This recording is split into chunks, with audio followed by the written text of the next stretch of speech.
అందరికీ నమస్కారం. నేను మీ ఆయుర్వేద డాక్టర్ చిట్టిపొట్ల మధుసూదన శర్మని.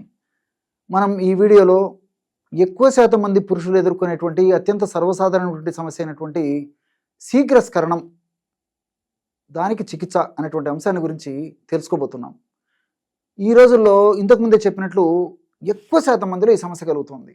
శీఘ్రస్ఖలనం, శీఘ్రం అంటే వెంటనే, సత్వరమే, సడన్గా. స్ఖలనం అంటే స్ఖలింపబడడం, అంటే వీర్యము లేదా శుక్రము వెంటనే, అంటే వాళ్ళకు సాటిస్ఫాక్షన్ కాకముందే స్ఖలింపబడేటువంటి పరిస్థితి ఏదైతే ఉందో దాన్ని శీఘ్రస్ఖలనం అంటారనమాట. మరి ఆ వ్యక్తి కోరికల పరంగా ఉండి చక్కటి కోరికలు కలిగి అంగస్తంభన బాగా జరిగి మరి స్త్రీతో సంభోగానికి, శృంగారానికి సమాయత్తమైనప్పుడు మరి చాలా ఆతృతగా ఉంటాడు, అదేవిధంగా చాలా ఖుషిగా ఉంటాడు, మరి బౌండరీస్, సిక్సర్స్ కొట్టాలని ఊహిస్తాడు. కానీ ఆ ఊహ అంతా క్షణంలో పేలవంగా తయారు కావడం చేత దంపతులిద్దరూ, భాగస్వాములిద్దరూ చాలా నిరాశకు గురయ్యేటువంటి పరిస్థితి ఏర్పడుతుంది అన్నమాట. కొంతమందిలో స్త్రీ యొక్క స్పర్శ వల్ల, ముఖ్యంగా స్త్రీ పురుషుని యొక్క జననాంగాన్ని టచ్ చేసేప్పటికే సడన్గా ఆ వీర్యం పతనం అయిపోయి నిరుత్సాహానికి గురయ్యేటువంటి పరిస్థితి కొంతమందికి ఏర్పడితే, కొంతమందికి మరి ఇక స్త్రీ యొక్క జననావయవాన్ని పురుషాంగంతో టచ్ చేసినప్పటికీ వెంటనే స్ఖలనమయ్యేటువంటి పరిస్థితి ఏర్పడితే, మరికొంతమందిలో మరి అంగప్రవేశం చేసిన తర్వాత మరి 1-2 స్ట్రోక్స్కి లేదా 3 స్ట్రోక్స్ లోపే టక్కున పతనం అయిపోయి చాలా నిరాశ నిస్పృహలకు గురైపోయి మరి ఇద్దరు దంపతులు, భాగస్వాములు ఇద్దరు కూడా బాధపడేటువంటి పరిస్థితి కలుగుతుందన్నమాట. దీనివల్ల వాళ్ళ యొక్క దాంపత్య జీవితం కూడా చాలా ఇబ్బంది గురయ్యేటువంటి పరిస్థితి ఏర్పడుతుంది. అదేవిధంగా మానసికంగా కూడా కుంగిపోయేటువంటి పరిస్థితి ఏర్పడుతూ ఉంటుంది. ఈ విధంగా సర్వసాధారణంగా మరి ఈ యొక్క శీఘ్రస్ఖలనం ఎవరిలో జరుగుతుందంటే, ఎక్కువ రోజుల తర్వాత, చాలా రోజుల తర్వాత శృంగారంలో పాల్గొన్నప్పుడు కానీ, లేకపోతే ఒక వ్యక్తి వయస్సు వచ్చిన తర్వాత శృంగార జీవితానికి సమాయత్తమైనప్పుడు, ఆ వయస్సులో ఉన్నప్పుడు మొట్టమొదట ఈ యొక్క శృంగారానికి సంబంధించినటువంటి కార్యక్రమంలో పాల్గొన్నప్పుడు కానీ, ఇలాంటి సందర్భాల్లోనే చాలామందిలో వెంటనే శీఘ్రస్ఖలనం కావడం జరుగుతుంటుంది అనమాట. కానీ కొంతమందిలో మరి రోజు శృంగారంలో పాల్గొన్నప్పటికీ శీఘ్రస్ఖలనం అయిపోతుంటుంది. కొంతమంది వారంలో 2-3 సార్లు పాల్గొన్నప్పటికీ శీఘ్రస్ఖలనం అవుతుంటుంది. కొంతమందికి ఇలాంటి నేపథ్యం ఏమి లేకపోయినప్పటికీ కేవలము స్త్రీ యొక్క స్పర్శ ద్వారా శృంగారం ఈ యొక్క శీఘ్రస్ఖలనం అయ్యేటువంటి పరిస్థితి ఏర్పడుతూ ఉంటుంది అనమాట. ప్రీమెచ్యూర్ ఎజాకులేషన్ అనేటువంటి పేరుతో దీన్ని పిలుస్తూ ఉంటారు అనమాట. మరి ఈ మధ్య కాలంలో ఇదే సమస్యని అర్లీ ఎజాకులేషన్ అనేటువంటి పేరుతో కూడా వైద్య ప్రపంచం చెప్తుంది. దీనికి చాలా చక్కటి పరిష్కారం చెప్తాను చూడండి. బాదాం పప్పు ఒక 50 గ్రాములు తీసుకోండి. బాదాం పప్పు ఒక 50 గ్రాములు కాస్త నెయ్యి వేసి వేయించేసేసి బాదాం పప్పును తీసుకోండి.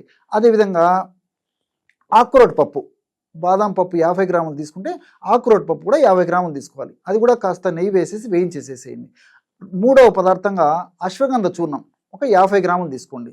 ప్రామాణిక కంపెనీ వాళ్ళు తయారు చేసేటువంటి అశ్వగంధ చూర్ణం తెచ్చుకొని వాడుకోవడం వల్ల ఫలితాలు చాలా సమర్థవంతంగా ఉంటాయన్నమాట. 4వ పదార్థంగా జటామాంసి చూర్ణం, బాగా నిదానంగా రాసుకోండి. 4వ పదార్థంగా జటామాంసి చూర్ణం, ఇది కూడా చాలా సువాసనాభరితమైనటువంటి ఔషధము, మనకు మార్కెట్లో దొరుకుతుంది. విచారించి ప్రామాణిక కంపెనీ వాళ్ళు తయారు చేసేటువంటి చూర్ణాన్ని తీసుకోండి. జటామాంసి చూర్ణం ఇది ఒక 50 గ్రాములు తీసుకోండి.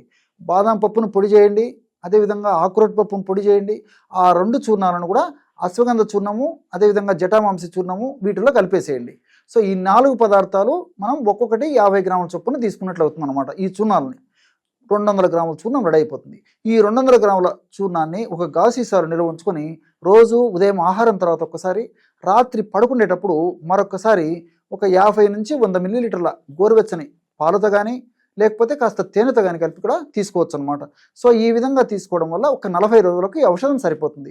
40 రోజుల తర్వాత మరలా తాజాగా ఔషధాన్ని తయారు చేసుకుని వాడుకుంటున్నారనమాట.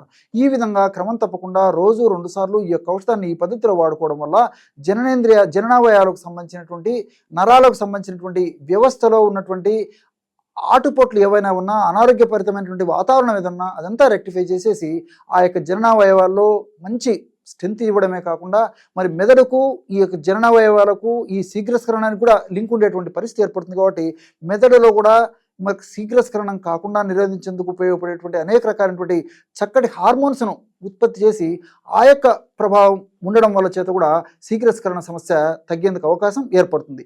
దీనివల్ల మరి ఈ యొక్క ఔషధం వాడుకోవడం వల్ల శీఘ్రస్ఖలన సమస్య తగ్గడమే కాకుండా మరి ఈ యొక్క సంభోగంలో శృంగారంలో పాల్గొన్న తర్వాత మరి ఎక్కువ శాతం మంది నీరసము, నిస్త్రాణ, బలహీనతతో బాధపడేటువంటి పరిస్థితి ఉంటుంది.